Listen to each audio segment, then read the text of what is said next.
You're just wearing nose strips, as you'll be able to see on the live stream. These are basically for rest and recovery. Essentially, they just open the airwaves for your nose, so give you better pathway of breathing. So if your nose gets quite clogged up, or if you struggle breathing out one of the nostrils, it helps. Personally, I don't have much of an issue for that. I use it more so for when I'm going to sleep, so that it can do that whilst I'm sleeping, just so I can get small percentage wins in my recovery. I really try to emphasize my rest and recovery with my sleep. So I've got the mouth tape for when I sleep now, the night mask so it's blacked out, and the nose as well is increased the airwaves. And also I quite like wearing it when I'm recording content, because it is just a conscious reminder to breathe and to control my breathing, and to allow that to improve my performance when I'm speaking for longer periods of time. So it also is a bit of a subconscious reminder. The name of the nose tape is REM cover. These are the ones that I've been using. You can see the link in the live stream. But I'm going to be honest, I was surprised. I was surprised it stayed on my nose, because I'm someone that tosses and turns quite a lot on one spot. And so I thought it was just going to get pulled off by the sleep. I've been having some 9-hour sleeps and it stayed on the whole time. The same as the mouth tape, to be fair. Different brand, but same vibe. So I'm pretty impressed. REM cover. Quite like the packaging. It's kind of nice. And they stick on pretty well. So yeah, I'm really happy with them. Who should DDP fight? Is it even his choice? I think for Dricus du Plessis, he's got two options. First and foremost, he has Sean Strickland. Second, he has Alex Pereira. I think if you're the champion of any division, you want to face Alex Pereira, because he brings so much attention, so many eyeballs, and he's such a big star. And I think if you're Dricus du Plessis, you'd be thinking to yourself, Alex Pereira at 185 pounds, I'm going to fancy myself in that matchup. And he will still be confident with Sean Strickland, but he's fought him before, will be confident coming off a win, but will also know that he's a very difficult problem to solve, and it was a very close fight. So it'll be interesting to see what he asks for next. I reckon the UFC will probably go the Sean Strickland route, if I were to guess, start of next year. How much were they? I think they're about £8 for a month subscription. If it's not a subscription, there's just 30 in these ones. You can get 60 and 90. So for about a month is £8, sorry. So what's that, 30p a day probably works out to. I do think he can beat Alex Pereira. I think it's a tough matchup for Alex Pereira. The same way that he can be very unorthodox with some of the things he does, same with Dricus. And it's not as if we haven't seen people be able to go high guard, eat a few of the shots from Alex and march into his territory. We have seen that before. So if anyone's going to be able to do that, it probably will be Dricus du Plessis. Tom Aspinall beats any heavyweight ever. Quite possibly. Quite possibly. He is that skilled. He is that fast. And everything we've seen from him so far would suggest he is that capable. Man, he is exciting. Let's be real. Let's be real. What do I think about Aspinall's wrestling? I think the truth of Aspinall's wrestling, we haven't really needed to see it. When we have seen it, I think back to the sequence against Volkov, when he had that incredible head movement and then got the takedown and just used great technique, yes, but also the perfect timing to execute on the takedown, and he got it flawlessly. So does he have the details in regards to the timing? It seems as much. Have we seen him have the ability to take people down in the open? Well, I think back to the Andrei Arlovski fight, where he was seeing how tough he was on the feet, and then boom, landed the blast double. Head straight in the middle of the chest, straight against the cage, got the takedown and the submission. So from what we've seen, very impressive. We haven't needed to see it defensively yet, so I'm not sure what that looks like. We haven't seen him on his back. In fact, he spent the least amount of time on his back in UFC history and in the current leaderboards. But offensively, what we've seen so far, the small amount, it looks very impressive. John Jones is going to be back November the 12th against Stipe Miocic, and that fight is now official. It is intriguing. Yes, there's a lot of negatives from Stipe being away for so long and him not being in the picture of the very elite for many years and coming off a knockout, of course. But there's also positives as well. Hasn't been taking brain trauma, hasn't been preparing for camps at high intensities, and is in the heavyweight division where if you're going to have success at any later age in the UFC, is going to be at heavyweight. So it's not all doom and gloom for Stipe. There are some positives for him as well. So although I would like that to be the Tom Aspinall fight, it's still intriguing.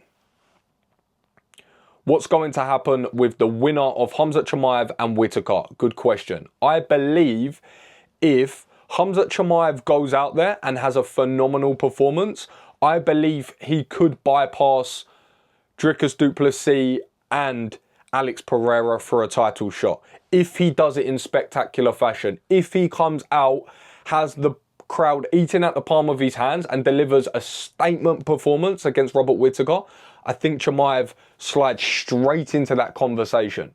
Now, if he has an underwhelming win, I don't think that's going to be the case. And similarly, if I think Robert Whittaker comes out there and gets the job done, which I'm leaning towards at the moment, then I do believe he's next, but he'll have to wait for a Sean Strickland fight or an Alex Pereira fight to play out first, in my opinion. I was leaning towards the Robert Whittaker side of things, but now that it's 3 rounds, I may be swinging towards Khamzat Chimaev on that. The reason John was actually gone for so long was because he had a pectoral injury. So he was preparing for that card back in Madison Square Garden last year, but he had that pec injury, so he had to recover that. And it was a nasty one as well. It tore straight off the bone, if I'm not mistaken, so it wasn't a quick recovery for that either.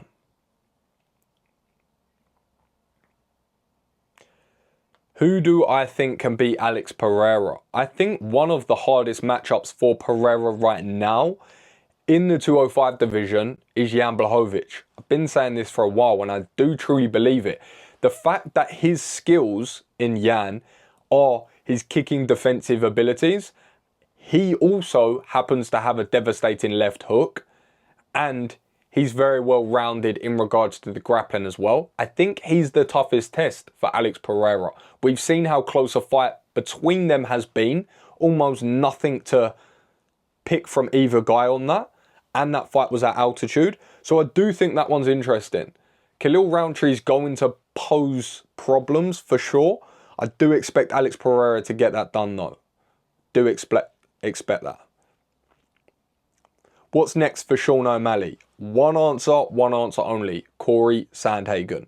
I think as any fan will tell you, on paper, that should be an incredible matchup. Both fighters switch stances beautifully. They both have a fluidity to their striking game. And we've also seen them get very good finishes and statement performances. And we've also seen them have difficulties of recent. Sean O'Malley, of course, lost his most recent fight. And with Corey Sandhagen, he took a risk in Umar Nurmagomedov and lost that fight. So I can't think of a better time to marry these two up. I think on paper it's a great fight. Personalities, they're kind of similar, where they do have good fan bases and they both play on their awkward at times character. So I think that's the one to make. When Sugar and Merab played, who do I think was going to win? I usually favour Sean, and I definitely thought he could have success and could get the knockout. But the later the week went, the more I watched of Merab's game more recently, the more I thought that he could actually give Sugar the looks, the level changes, the feints, and get him freezing up. Typically, it's the other way round. We usually see Sean O'Malley show so many looks to his opponent that he gets them to freeze, takes the center, and then is able to implement his game plan. But what we actually saw was Merab use a lot of his different looks, his level changes, and his cardio with the striking and the wrestling to start freezing up Sugar. Now, someone that usually has a prolific kicking game is starting to second think, well, if I teep, will they look to catch that? If I throw this kick, will they look to take my back? And now you're starting to second guess yourself. But when we saw Sean be more resolute, take the center and take this space, we saw him land that teep. We saw him land that front kick, which he does very well, and take the wind out the sails towards the back end of the fight. And Merab started to have issues with that, but it was a little bit too late. So he did have success, but Merab done fantastically well. Good evening, Ollie. What is happening, my friend? What's on the nose? It is essentially nose tape. Long story short, helps open up the airwaves. For me personally, helps me with my recovery just when I'm sleeping. But when I wear it on air, it's just a constant reminder to control my breathing, which helps me control my voice inflections when I'm recording long periods of work. So when I'm sitting here for a couple of hours, it helps as a subconscious reminder. But if you're someone that has a blocked nose, deviated septum, things like that, it helps open up the airwaves. And some people have had really good benefits from it. I don't use it for that element as much, but the people that do use it tell me about that. What do I think about Petr Yan versus Figgy? I love that fight. I think that is a really fun fight to make in Petr Yan and Figueiredo. And to be honest, I think that's what they should do. I know the UFC are going to want that Umar Nurmagomedov fight because that's such a good selling point when you're working with Turki Al-Sheikh, when you're working in the Middle East. To have a Nurmagomedov in a championship fight is a cheat code. So I understand that's what they're going to look for, and rightly so. So I think that frees up Deiveson Figueiredo and, of course, Petr Yan coming off that injury, but also coming off an impressive win in Song Yadong. That marries them two up perfectly. Stylistically, it's a super intriguing fight. Both have very high-paced scrambles. Both have phenomenal boxing in the pocket. And we've seen how tricky both men can be. I think that's a no-brainer to have as a number one contendership. I think the other side of that, you have Corey Sandhagen, Sean O'Malley. And then for the title, you have Merab Dvalishvili versus Umar Nurmagomedov. And I think that's how you pair up the bantamweight division. Is the nose tape a sponsor? Yes, somewhat a sponsor.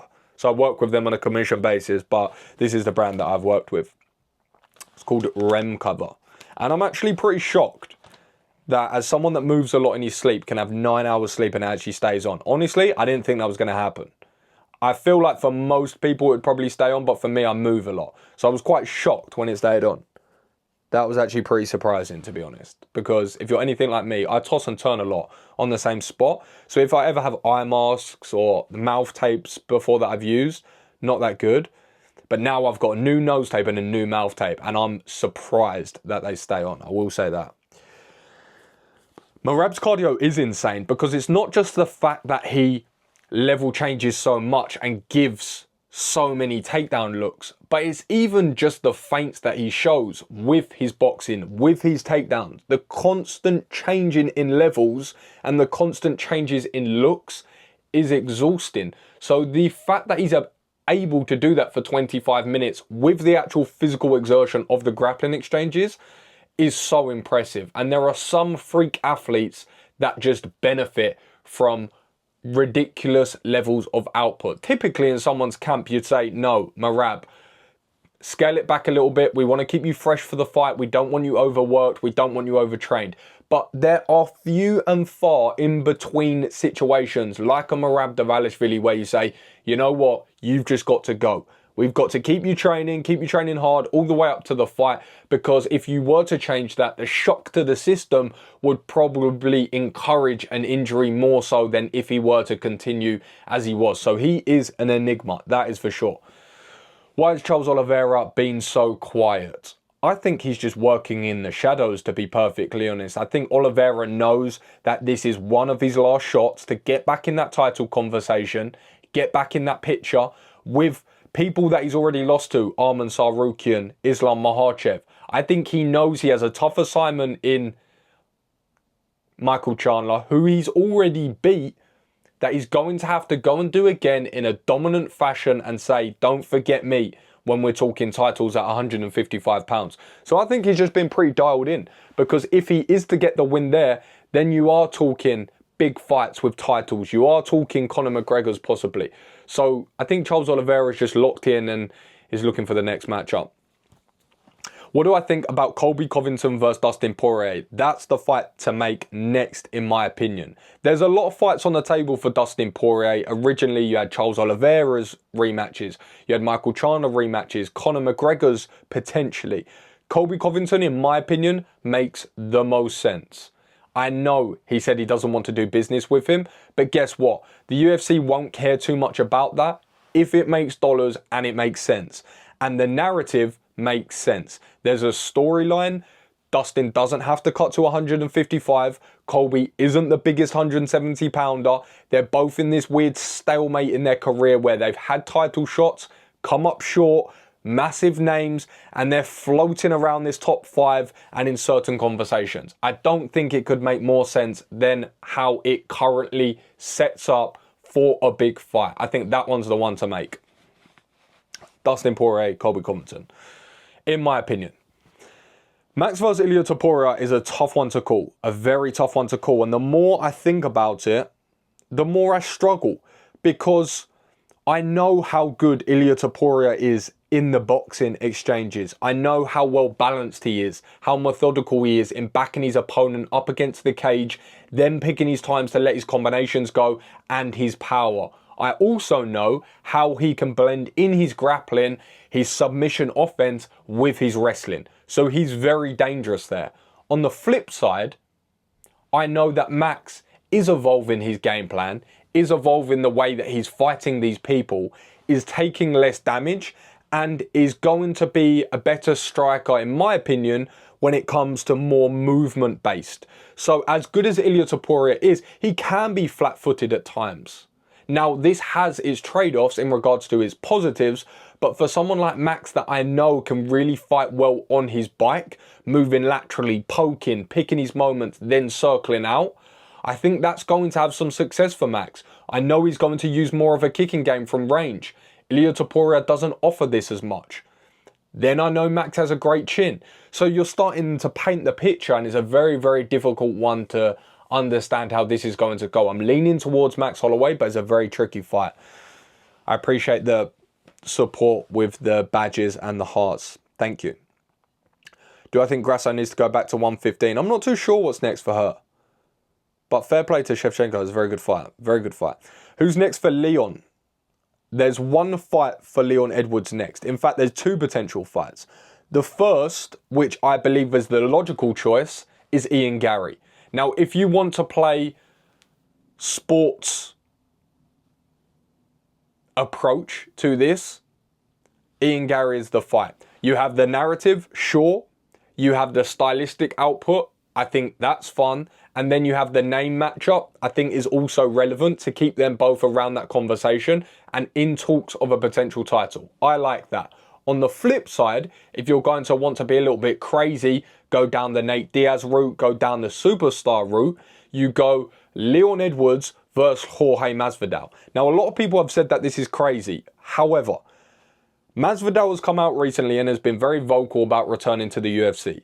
The UFC love big fights and big narratives, and they love nothing more than having a sound bite and a visual bite to put behind a big fight. And of course, we have the 3-piece and the soda, which was never resolved. So you can sit here and say that it's a crazy fight and it's ridiculous that we're talking about Masvidal and someone who's just lost to the title, but that's the reality of the situation. Masvidal is a massive name. It is a good matchup for both men, and it's a win-win for the UFC. If Leon goes out there and gets a good win, they get to propel his stardom, get a big fight with Masvidal, and keep the momentum of a previous champion. But if Masvidal goes out there, has some big viral moments, and let's say gets a viral knockout, then they also have this last bit of juice out of a megastar. So it's a win-win. So I don't think it's that crazy. Now for Diego Lopes, on the other hand, does he deserve a title shot? Now I'll be 100% transparent. When I was watching that fight with Diego Lopes and Brian Ortega, I was 30 seconds in, and a compulsory thought that I had in my head was Diego Lopes versus Ilia Topuria is fun. It's just fun. The matchup is very intriguing. What I believe they do is go #1 contender fight with the winner of Aljamain Sterling and Movsar Evloev, and Diego Lopes. And I think whoever wins that is on their way to a title. However, if we're talking potential interim title shots for whatever reason down the line with featherweight, Diego Lopes versus Alexander Volkanovski makes all the sense in the world. At the top of featherweight, it can get a little confusing because there are some BMF belts, featherweight belts, lightweight matchups potentially. Things could get a little bit dicey. We don't know how they play out. If there is an interim belt, Volkanovski, Diego Lopes, no-brainer. If not, the winner of Sterling versus Evloev, potentially a rematch for Lopes, that would be fun, and potentially a very good matchup with Sterling. That's what I think should be next. Whew, we're ticking off some topics today. Right, last few. Ooh, I don't know if you heard that crunch, but that was a satisfying one. That was a juicy one. Got me lightheaded even. That was intense. That was intense. Right, last couple of questions before I go. We had a big weekend. Like I said, it was a cool weekend because I got to work at the Bellator event, so that was fun. Got to see a very impressive performance from Luke Traynor. Simeon Powell dug deep. Upset in the main event with Leah McCourt. Shame to see her lose, but it's how the game goes sometimes. Cool to watch that cage side and be a part of the media. Cool to be working at the first arena that I ever went to an event to. In the clothing, so it was a full circle sort of moment. So that was nice. Right. I'm going to love you and leave you. I'm going to make some dinner.